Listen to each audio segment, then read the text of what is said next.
My name's Ryan, and unfortunately I'm not going fishing today.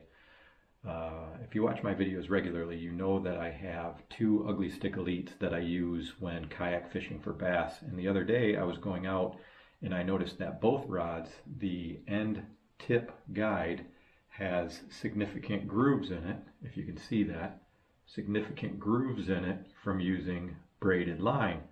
And it's to the point and so severe that I'm afraid that it's going to cut the line when I'm battling a nice fish. And from time to time, I replace the braid that I have and I use mono, which would definitely break with those kinds of carvings into that tip guide. So I thought, you know what, for 59 bucks, I'll just buy myself a couple of new ugly stick elites. And then my buddy John, who I credit for this video, said, you know, you can just replace the tip guide. And I've never done that before, didn't even know it was an option. So the purpose of this video is to hopefully not just document me replacing this, but hopefully showing what an easy repair it is to put on a new tip guide. At least I'm hoping it's going to be easy. And then you, if you've never done it before, how you can do it and extend the life of your fishing rods, thus saving you a little bit of money. So we've got the end here of an ugly stick elite.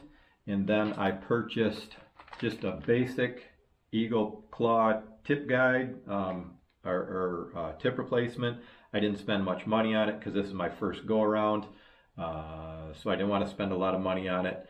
The proof will obviously be as I continue to use this going forward. But this was like $5.99. I picked it up at Meijer. And unfortunately, I only need this one guide in it. So we'll keep these, you know, for some of my bigger bass poles. Maybe I'll need them in the future, but that's only the one that I need. And then I've got needle nose pliers and a lighter. And the way that this process, I believe, is going to go, I'm going to heat up the metal of this end tip guide, use my pliers because it'll be hot, pull it off. It's just held on by glue there. And then I'm going to take a glue stick. Once I wipe off the tip and remove any remnants of the old previous glue, I'm going to heat this up, put new glue on it, and then I'm going to slip the new guide in place, lining it up and then letting it dry, and then later on I'll remove any excess glue that gets pinched up in here when I put the new guide on. So let's see if it works like that. Here we go.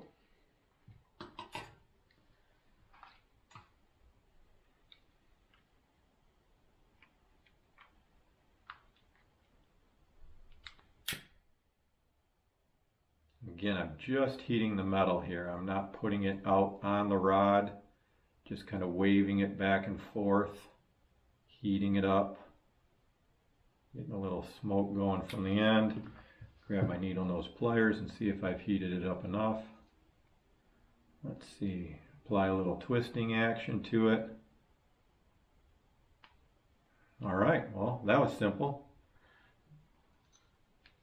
Old bad piece off, and there's the glue and things from the removing it. So let's just kind of clean that up a little bit.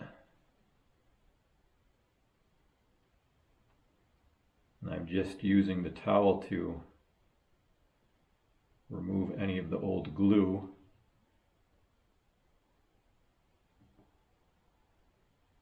And that looks pretty good. So there we go. That's what that looks like now. Now we'll open this up.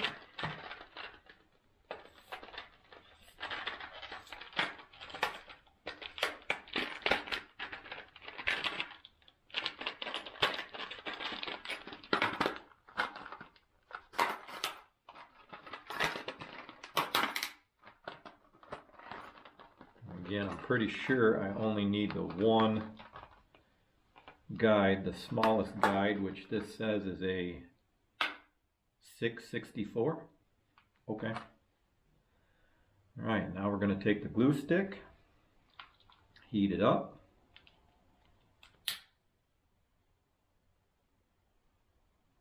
Just kind of spin it so it doesn't drip. Like so.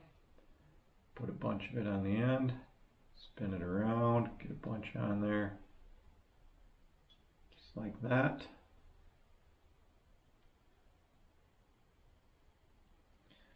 Take the new guide.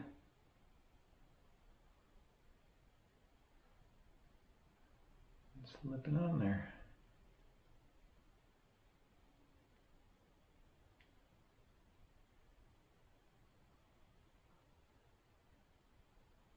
I'm just applying a twisting motion, sliding it in, lining it up.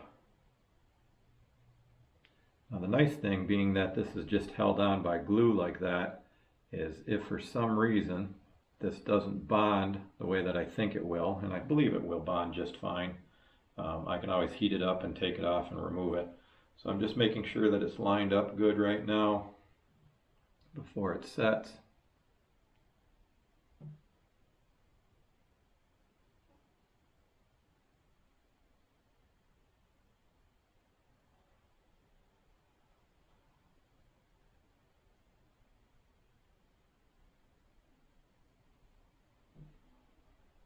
You have a little bit of time to play with location.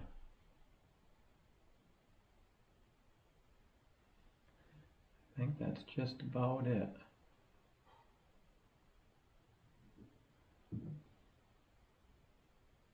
So there we go. There's the new tip. Easy peasy.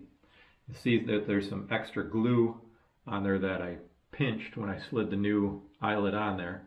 And I'm going to allow that to cool, and then I will just use my fingernails and scrape that off, maybe take a little steel wool if needed. I will test it to make sure that that's seated on there really well. If it's not, I'll heat it back up and I'll try and I'll go through the process again. So yeah, all in all, that's a pretty easy repair. Hopefully you find that information valuable, and yeah, extend the lifetime of the rods that you use. Pretty simple all in all. Thanks for watching. Be good to one another.